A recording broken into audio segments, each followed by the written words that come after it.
এখন প্রশ্ন আসে এক্সট্রা ভার্ব ব্যাপারটা কি। এখন এই যে তোমাদেরকে আমি একটু আগে বুঝালাম, এই ব্যাপারটা একটু খেয়াল করো। যেমন দেখো এখানে present indefinite tense auxiliary verb ছিল না, কিন্তু এখানে আমরা একটা অক্সিলারি ভার্ব বসাইলাম। পাস্ট ইনডিফিনিটে কোনো অক্সিলারি ভার্ব ছিল না, এখানে আমরা একটা বসাইলাম। আর দেখো ফিউচার ইনডিফিনিটে একটা অক্সিলারি ভার্ব আছে, এখানে আমরা শ্যাল এবং উইলের সাথে বি অর্থাৎ দুইটা করে ফেললাম। আর দেখো এম ইজ আর এখানে একটা ছিল, সাথে আমরা বিং বসায় দুইটা করে ফেলছি। আবার দেখো শ্যাল বি দুইটা অংশ ছিল, শ্যাল বি এর সাথে বিং বসায় আমরা তিনটা অংশ করে ফেললাম। আবার দেখো শ্যাল হ্যাভ দুইটা অংশ ছিল, এর সাথে বিং বসায় আমরা কি তিনটা অংশ করে ফেললাম। তাহলে আমরা এটা বলতে পারি না যেখানে একটা অক্সিলারি ভার্ব নাই সেখানে আমরা একটা ব্যবহার করছি, যেখানে একটা আছে এখানে দুইটা ব্যবহার করছি, যেখানে দুইটা আছে এখানে তিনটা ব্যবহার করছি। তার মানে প্রত্যেকটা প্যাসিভ ভয়েস করার সময় আমরা একটা করে এক্সট্রা অক্সিলারি ভার্ব ব্যবহার করছি। এইটাই এখানে আমি লিখছি এক্সট্রা অক্সিলারি ভার্ব। আসসালামু আলাইকুম dear students, how are you? Alhamdulillah, I am fine. Hope that you are also fine. Today I am discuss with you about voice.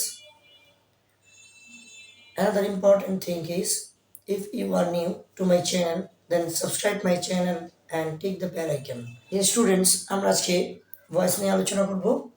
এখানে আমি প্রথম ক্লাস ভয়েসের আজকে তোমাদের প্রথম ক্লাস নিতেছি। ভয়েসের প্রথম ক্লাসে আমরা যে বিষয়টা সম্পর্কে জানবো সেটা হলো ভয়েসটাতে কি কি বেসিক নিয়ম আছে। অর্থাৎ আমরা টেন্সের মধ্যে 12টি টেন্স পড়ি, কিন্তু এটা যখন 12টা টেন্সকে যখন আমরা ভয়েস করতে চাই তখন সেখানে 3টা টেন্সের ভয়েস হয় না। অর্থাৎ present perfect continuous, past perfect continuous, future perfect continuous, এই 3টাকে ভয়েস করা হয় না, কারণ এগুলো শ্রুতি মাধুর্যতা নষ্ট হয়। তাহলে টেন্স থেকে আমরা 9টি ভয়েস করব, আর সাথে মডেল অক্সিলারির একটা ভয়েস করব। সব মিলিয়ে আমরা 10টা ভয়েসের নিয়ম পড়বো ইনশাআল্লাহ। তাহলে এটার যে বেসিক বিষয়টা, এই বিষয়টা নিয়ে আমি তোমাদের সাথে আজ আলোচনা করব। চলো তাহলে ক্লাস শুরু করি। অ্যাক্টিভ বলতে আমরা যেভাবে টেন্স করি, টেন্সের জায়গায় ঠিক যেভাবে আমরা অক্সিলারি ভার্ব এবং মূল ভার্বকে যে টেন্সে যেভাবে পাই হুবহু ওইটাই আমি এখানে লিখছি তোমাদের জন্য। আর এটাকে যদি আমরা ভয়েস চেঞ্জ করি, ভয়েস চেঞ্জ করার সময় আমরা প্যাসিভে এটা কিভাবে পাবো, প্যাসিভে যেভাবে পাবো এটা বা প্যাসিভ যেভাবে করতে হবে এটা এই জায়গায় লেখা আছে। আর এটা হলো টেন্স। প্রথমত আমাদের কি present indefinite tense. Present indefinite টেন্সে কোনো অক্সিলারি ভার্ব নাই, আর ভার্বের শেষে কি বসে? এস বা ইয়েস বসে, ভার্ব ওয়ান এর সাথে এস বা ইয়েস বসে। আর এটাকে যখন তুমি প্যাসিভ করবা তখন সেখানে আসবে এম ইজ আর এবং ভার্ব থ্রি। আরেকটা বিষয় একটু খেয়াল করো, দেখো আমি 10টা টেন্স এখানে আনলাম, প্রত্যেকটাতেই ভার্ব থ্রি আছে, প্রত্যেকটাতেই ভার্ব থ্রি প্রত্যেকটাতেই। অর্থাৎ তুমি ভয়েস যখন করতে যাবা তখন ভার্বের পাস্ট পার্টিসিপল ফর্ম তোমার প্রয়োজন হবে সবচেয়ে বেশি। যখন টেন্স করতেছি ওই টেন্সের মধ্যে কি বি1 পাইতেছি, বি2 পাইতেছি, আবার ভার্বের সাথে আইএনজি পাইতেছি, ভার্ব থ্রি পাইতেছি, এরকম বিভিন্ন ফরম্যাট পাইতেছি আমরা টেন্সে। কিন্তু যখন এটা ভয়েস করতে যাবা সেখানে ভার্বের একটাই ফর্ম, রিসিভ ভয়েসের একটাই ফর্ম, সেটা হলো কি ভার্ব থ্রি। তারপর পাস্ট ইনডিফিনিট, এখানেও কোনো ভার্ব থাকবে না, বি2 পাবো আমরা। এটাকে যখন আমরা প্যাসিভে করবো তখন সেখানে ওয়াজ ওয়্যার ভার্ব থ্রির সাথে বসবে, সিঙ্গুলারের সাথে ওয়াজ আর প্লুরালের সাথে কি ওয়্যার। আর যখন ফিউচার ইনডিফিনিট, এখানে অক্সিলারি ভার্ব হলো আমাদের শ্যাল, উইল, যে কোনো একটা। অর্থাৎ ফার্স্ট পারসনের সাথে শ্যাল আর বাকি সবার সাথে কি উইল। এখানে ভার্ব ওয়ান আকারে বসবে শ্যাল উইলের পর। এরপর যখন তুমি এটা প্রিসিভ করবা তখন শ্যালের সাথে আসবে বি, আর উইলের সাথে আসবে কি বি। তারপর যখন তুমি প্রেজেন্ট কন্টিনিউয়াসে আসবা, প্রেজেন্ট কন্টিনিউয়াসের টেন্সে পাবো am is are verb plus ING.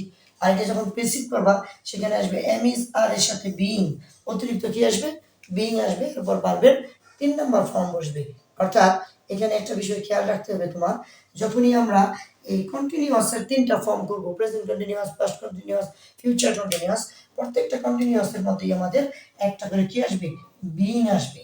আর যেই প্রেজেন্ট কন্টিনিউয়াস, পাস্ট কন্টিনিউয়াস এবং ফিউচার কন্টিনিউয়াসে যে মূল ভার্ব অক্সিলারি ভার্বগুলো থাকবে, এই অক্সিলারি ভার্বগুলোর কোনো পরিবর্তন হবে না।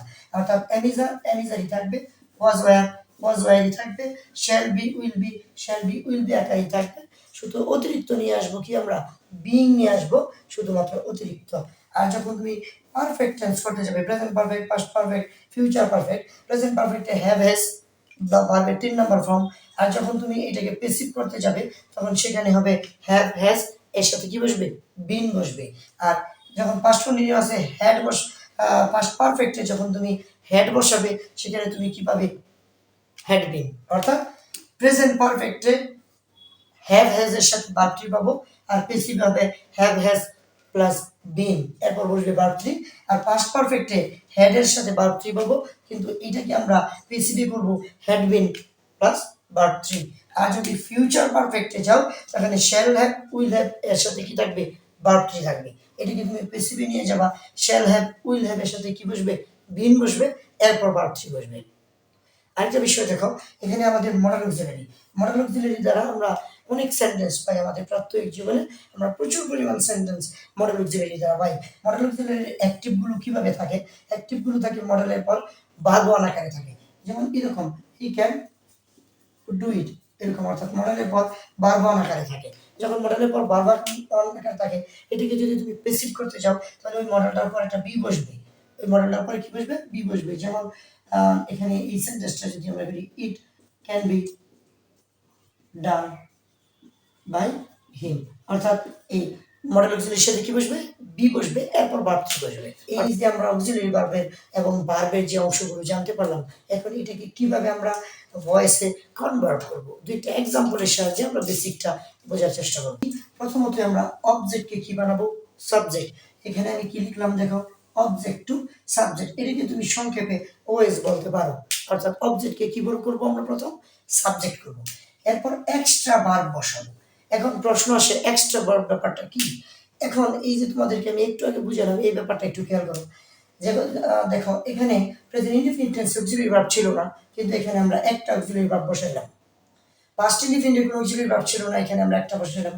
আর দেখো ফিউচার ইনডিফিনিটে একটা অক্সিলারি ভার্ব আছে, এখানে আমরা শ্যাল এবং উইলের সাথে বি, অর্থাৎ দুইটা করে ফেললাম।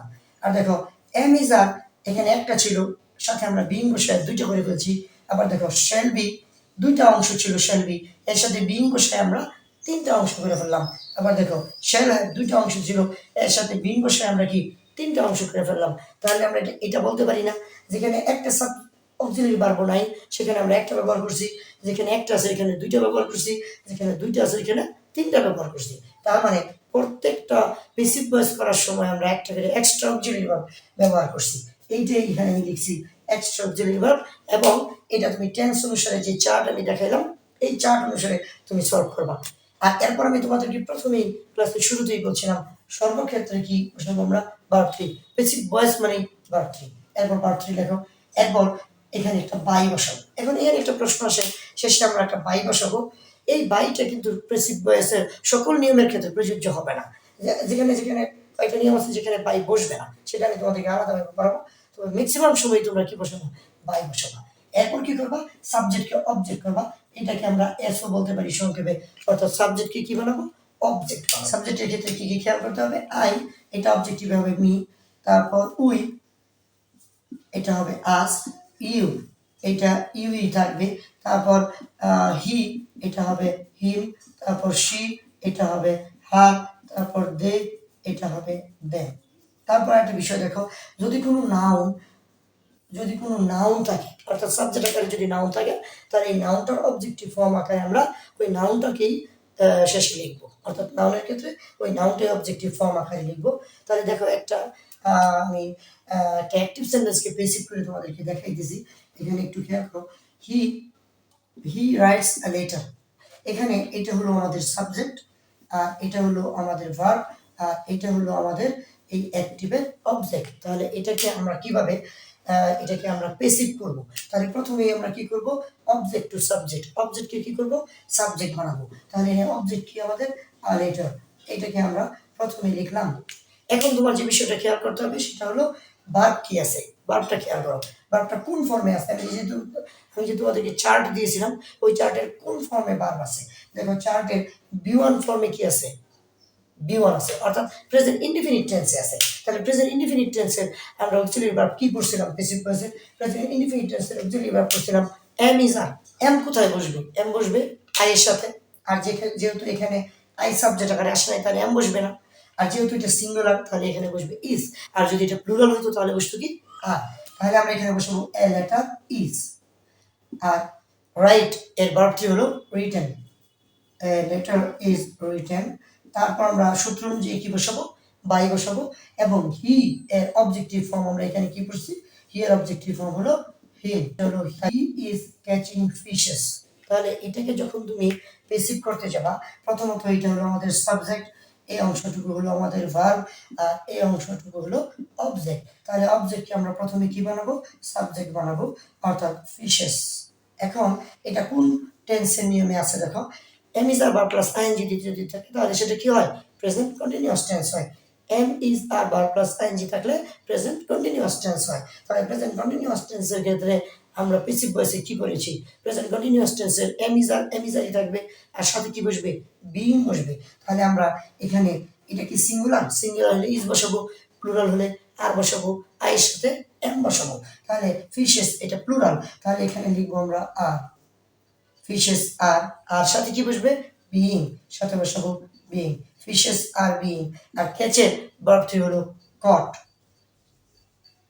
Fishes are being caught by him. আমি তোমাদের ডিসক্রিপশন বক্সের মধ্যে অনেকগুলো এক্সাম্পল দিয়ে দেবো এই জাতীয়, অর্থাৎ যে নিয়মগুলো আমি পড়ালাম 10টা নিয়ম, এখানে তোমাদের 10টা নিয়ম কমপ্লিট হলো। এই 10টা নিয়মে আমি এক্সাম্পল দিয়ে দেবো, তোমরা বাসায় করার চেষ্টা করবে। সবার জন্য শুভকামনা রইল। আসসালামু আলাইকুম।